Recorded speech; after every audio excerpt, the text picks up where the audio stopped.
जो बजट पेश किया गया है उसमें 12 लाख रुपए तक का टैक्स जो है उसमें राहत दी गई है और कहीं ना कहीं इससे एक मध्यम वर्गीय परिवार में जो सैलरीड सेक्टर के लोग हैं, जो कॉर्पोरेट, जो व्यापारी, जो कर्मचारी हैं, उन्हें एक बड़ी राहत जो है इस टैक्स स्लैब से मिलेगी। और कहीं ना कहीं जो उम्मीद थी उससे कहीं ज्यादा सरकार ने टैक्स स्लैब में जो है बढ़ोतरी की है। और कुल मिलाकर देखा जाए तो हर सेक्टर के लिए, चाहे हम कृषि के क्षेत्र की बात करें, चाहे हम एजुकेशन सेक्टर की बात करें, तमाम जगहों पर एक बड़ी राहत और बड़ी उम्मीद जो सरकार से जो लगाई गई थी, वो उम्मीदों पर सरकार खरा उतरते हुए नजर आ रही है। और कुल मिलाकर देखा जाए तो 12 लाख तक का जो टैक्स स्लैब, जो छूट जो उसमें दिया गया है, कहीं ना कहीं इससे एक बड़ी राहत आम लोगों को, जो रोजाना जो महंगाई के मार से परेशान थे, जो टैक्स की समस्या से जूझ रहे थे, जो टैक्स पे कर रहे थे, कमाई जितनी होती थी उसका कुछ हिस्सा टैक्स में चले जाता था, तो उन्हें बड़ी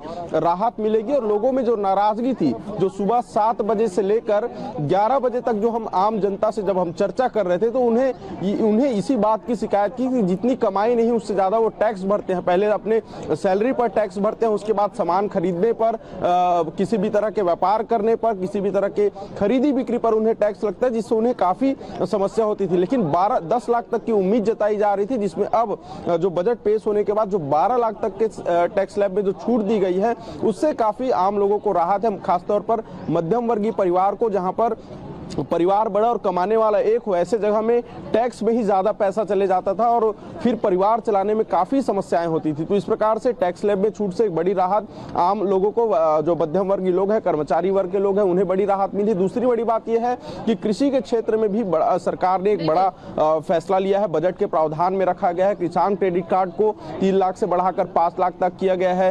एजुकेशन सेक्टर की बात करें तो IITs की सीट बढ़ाई गई है। तो ऐसे कई अलग अलग सेक्टर हैं जिसमें एक बड़ा रोड मैप सरकार का नजर आ रहा है। आगामी 10 सालों में कैसे जो भारत की स्थिति रहेगी, कैसे आर्थिक स्थितियों से लड़ा जाएगा, कैसे आर्थिक रूप से आम लोगों को सशक्त बनाया जाएगा, ताकि ज्यादा से ज्यादा लोग आर्थिक रूप से मजबूत हो, ज्यादा से ज्यादा लोग टैक्स पे भी कर सके, उस स्लैब में भी आए। और इस तरह से हर वर्ग को इस पूरे बजट में विशेष तौर पर ध्यान रखा गया। जी।